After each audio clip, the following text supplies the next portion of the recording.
ካወቃችሁ፣ ምን ያህል ጊዜም እንደሚፈጅ ካወቃችሁ፣ በህይወታችሁ ውስጥ ታላቅ የምትሆኑባቸው በጣም ጥቂት ነገሮች ብቻ እንዳሉ ልብ ትላላችሁ። ስለዚህ አሁን እኔ አንድ መስክ መርጬ በዛ ነገር ላይ በጣም ታላቅ ወይም ግሬት የሚባል ሰው ከሆን፣ ሌሎች ነገር ላይ አሁን ታላቅ ለመሆን ተመሳሳይ ስራ ይጠብቀኛል።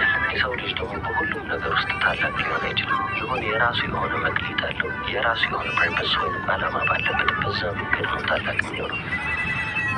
ምክንያቱም በአንድ ነገር ላይ ኤክሰፕሽንን ለመባል በጣም ጥቂቶቹ የሚደርሱበት ደረጃ ላይ ለመድረስ እንኳን ከ5 እስከ 7 ዓመት ይጠይቃል። በዛ ዘርፍ ውስጥ አይነክ የሚባል ሰው ለመሆን ማለት ነው። የጠንክሮ መስራት ብርሃን ሆኜ እንደ ምልክት ባገለግለን ምንም ቅር አይለኝም። ኤክሰለንስ ያለው እዛ ጋር ነው። ይህም ሳይክል ደግሞ ለዘላለም የሚያቆም አይደለም።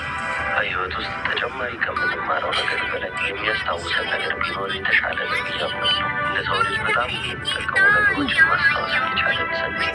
ምክንያቱም እኔ በህይወት ተመልክቼዋለሁ። አንድ ማድረግ ወይም ማከናወን ያለብኝ ነገር እያለ ያንን ነገር ሳላረግ ቀርና በጊዜ ሌሎች ብዙ ባይረቡ ወይም የማይጠቅሙኝ ነገሮች አድርጌ ከጨረስኩ በኋላ ለካ ይህንን ነገር ማድረግ አለብኝ ብዬ አሁንም ማስታወስና ያቺን ነገር አረጋታለሁ። ያንን ተግባር ከጨረስኩ በኋላ ግን ሁሌም እገረማለሁ። እንዲህ በጣም ብዙ ሰዓት የሚፈጅ መስሎኝ ነበር እኮ እላለሁ። ምናልባትም ከመጀመሪያውም ራሴን እያስታወስኩ በቀጥል ኖሮ ያንን ማድረግ ያለብኝን ነገርና ተጨማሪ ሌሎች ማድረግ ያለብኝን 4 እና 5 ነገሮች አደርግ ነበር።